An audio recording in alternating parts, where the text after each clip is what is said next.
ये बात है साल 1914 की, जब एक 8 साल का बच्चा जापान के गांव में खेल रहा था।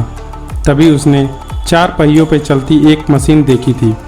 ये फोर्ड का मॉडल टी था, जिसको देखकर ये बच्चा ज़्यादा हैरान हुआ।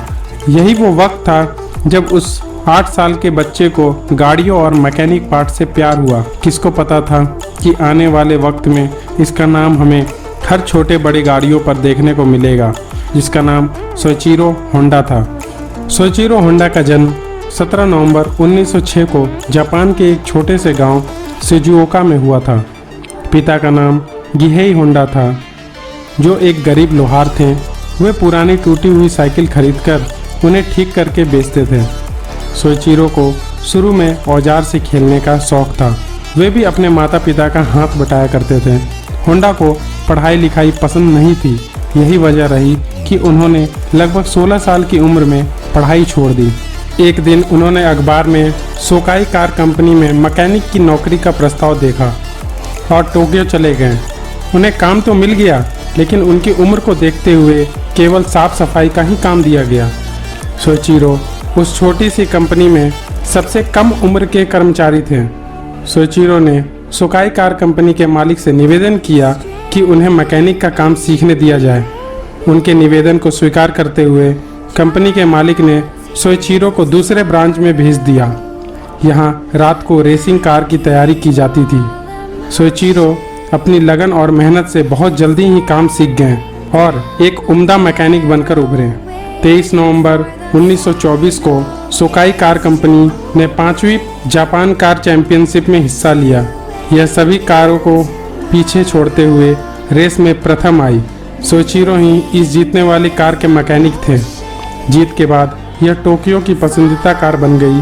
अब कंपनी की अन्य शाखाएं खुल गई। इन शाखाओं में से एक की जिम्मेदारी 21 साल की सोइचिरो को दी गई। 1928 में सोइचिरो ने सोकाई कंपनी छोड़ दी और घर वापस आ गए। यहाँ वे मैकेनिक का काम करने लगे। कुछ दिन बाद उन्होंने बड़ी कंपनियों के लिए एक सस्ते और टिकाऊ पिस्टन रिंग बनाना शुरू किया। उन्होंने अपनी सारी पूंजी लगाकर एक कंपनी खोली और प्रयोग शुरू कर दिया। अपने बनाए पिस्टन को बेचने के लिए बड़ी कंपनियों से संपर्क किया।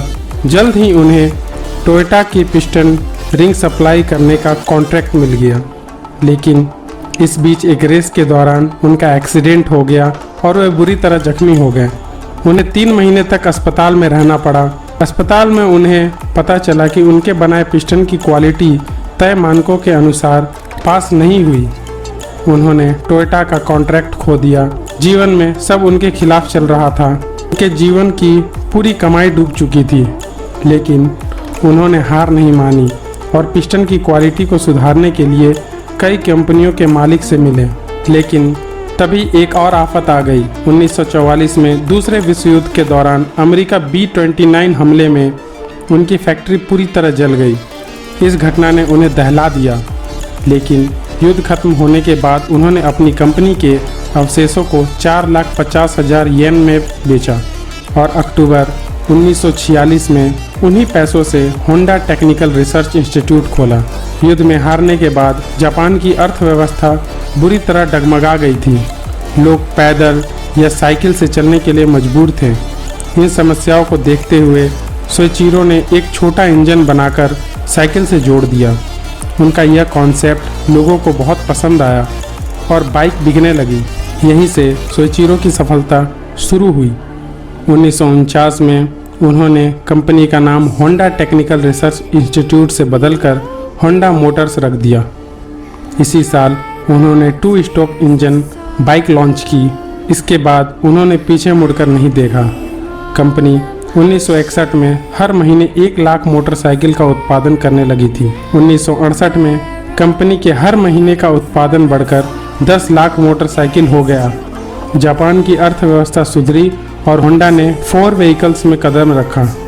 सोइचिरो छोटे कर्मचारियों को भी बड़े अधिकारी की तरह सम्मान देते थे। अपार सफलताओं के बाद 5 अगस्त 1991 में सोइचिरो होंडा ने इस दुनिया को अलविदा कह दिया। ऐसी ही इंफॉर्मेटिव वीडियो के लिए वीडियो को लाइक और सब्सक्राइब करें। मिलते हैं अगले वीडियो में। जय हिंद।